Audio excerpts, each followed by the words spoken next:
Tuhan Yesus tidak berubah. Tuhan Yesus hidup. Dia mau menyembuhkan saudara. Pada waktu Tuhan Yesus memperkenalkan dirinya kepada bangsa Israel, bangsa pilihannya, yang baru bebas dari perbudakan di Mesir, dia berkata, akulah Tuhan, akulah Jehovah Rafa, Tuhan yang menyembuhkan engkau. Dan selama 40 tahun mereka berjalan di padang belantara, tidak ada seorang pun yang lemah di antara mereka. Semuanya sehat, bahkan sol sepatu mereka juga tidak habis, saudaraku. Mujizat Tuhan berlaku atas mereka. Lebih daripada itu diberikan Tuhan mana dari sorga, saudaraku. Tidak berkurang, saudaraku. Di mana saja mereka berada. Saudaraku, Maliaki 3:6 berkata, aku Tuhan yang tidak berubah. Dalam perjanjian lama dia menyembuhkan penyakit. Dalam perjanjian baru apalagi. Kita melihat 75% pelayanan Tuhan selama dia di bumi ini adalah menyembuhkan penyakit. Kemana saja dia pergi dia menyembuhkan penyakit, saudaraku. Sampai sekarang Tuhan berkata, aku mau menyembuhkan engkau, Tuhan berkata. Malam ini terimalah kesembuhan saudara. Malam ini terimalah mujizat saudara. Tidak ada yang mustahil bagi saudara yang percaya. Mari semua kita berkata, tidak ada yang mustahil bagi saya yang percaya. Sekali lagi, tidak ada yang mustahil bagi saya yang percaya. Saya percaya Tuhan. Malam ini engkau mau menyembuhkan saya. Ya, saya ambil contoh dari Yohanes pasal 4, 46 sampai 53. Maka Yesus kembali lagi ke Kana di Galilea, di mana dia membuat air menjadi anggur. Dan di Kapernaum ada seorang pegawai istana, anaknya sedang sakit. Ketika ia mendengar bahwa Yesus telah datang dari Yudea ke Galilea, pergilah ia kepadanya lalu meminta supaya ia datang dan menyembuhkan anaknya, sebab anaknya itu hampir mati. Kata Yesus kepadanya, jika kamu tidak melihat tanda dan mujizat, kamu tidak percaya. Pegawai istana itu berkata kepadanya, Tuhan, datanglah sebelum anakku mati. Kata Yesus kepadanya, pergilah, anakmu hidup. Orang itu percaya akan perkataan yang dikatakan oleh Tuhan Yesus kepadanya. Lalu ia pergi. Ketika ia masih di tengah jalan, hamba-hambanya telah datang kepadanya dengan kabar bahwa anaknya hidup. Ia bertanya kepada mereka, pukul berapa anaknya itu mulai sembuh? Jawab mereka, kemarin siang pukul 1 demamnya hilang. Maka teringatlah ayah itu, bahwa pada saat itulah Yesus berkata kepadanya, anakmu hidup. Lalu ia percaya, ia dan seluruh keluarganya. Di sini kita melihat, saudaraku, Yesus kembali ke Kana di Galilea. Kita mengetahui di Kana di Galilea inilah mujizat Tuhan yang pertama, air menjadi anggur. Di Kapernaum yang jaraknya 40 km dari Kana, jauh itu. Pada waktu itu jauh, pada waktu sekarang boleh jadi tidak jauh, bisa ditempuh dengan mobil setengah jam, apalagi jalannya mulus, jalan beton. Tetapi pada waktu itu, saudaraku, hanya kuda yang ada dan kereta. Boleh jadi, saudaraku, pegawai istana ini, saudaraku yang anaknya sakit, saudaraku datang kepada Yesus naik kuda, memakan waktu 1 jam 2 jam, saudaraku. Saudara, dia datang kepada Yesus, Tuhan tolonglah, datanglah ke rumahku Tuhan, anakku hampir mati. Tuhan Yesus sebenarnya tidak menolak, Tuhan Yesus sangat mau menyembuhkan anak yang sakit itu. Tetapi dia mau meningkatkan iman mereka. Tuhan Yesus mau mengajarkan satu perkara yang sangat penting. Apakah itu, saudaraku? Saudaraku yang kasih dalam nama Tuhan Yesus berkata, kalau kamu tidak melihat mujizat, kamu tidak percaya. Dan dia berkata kepada pegawai istana itu, pergilah, anakmu sembuh.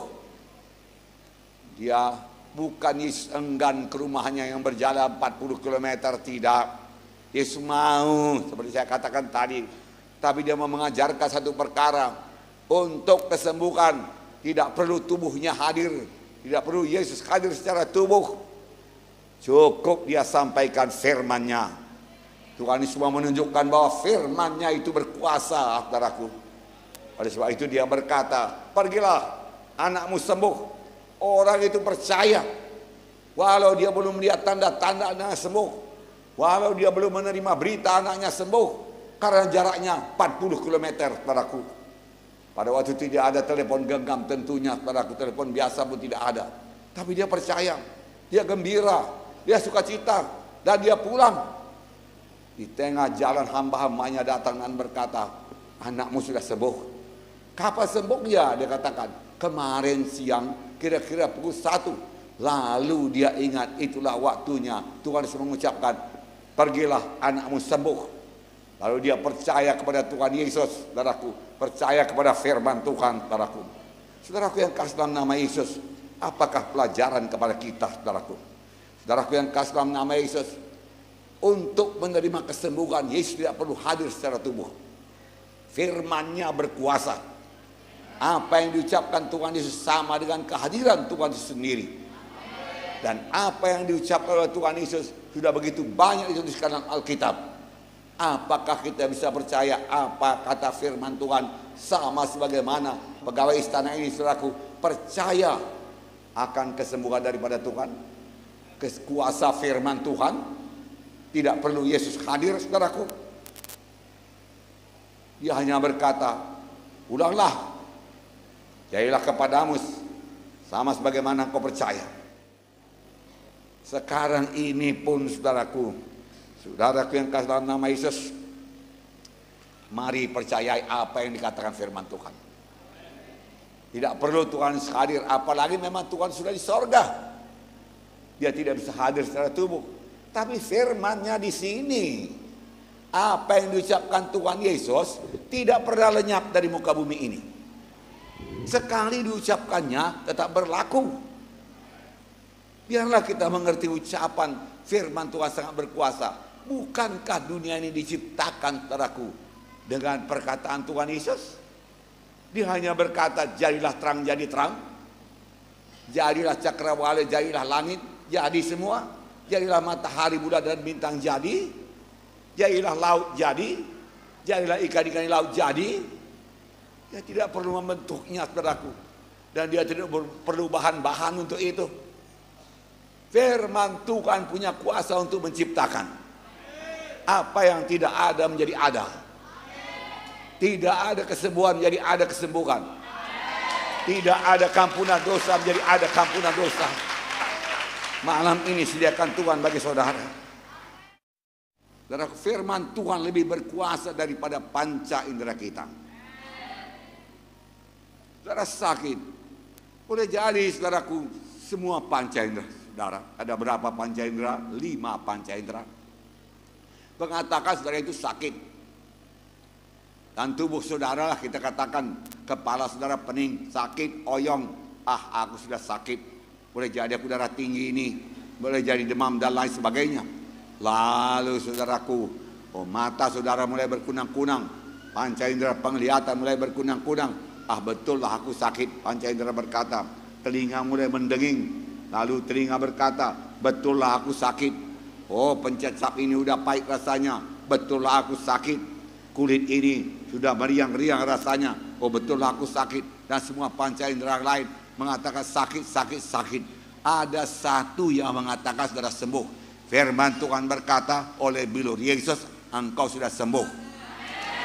Aku mau menyembuhkan engkau. Saudaraku, tanda kita beriman, kita lebih percaya kepada firman Tuhan daripada perasaan kita, daripada penglihatan kita. Itulah dia iman.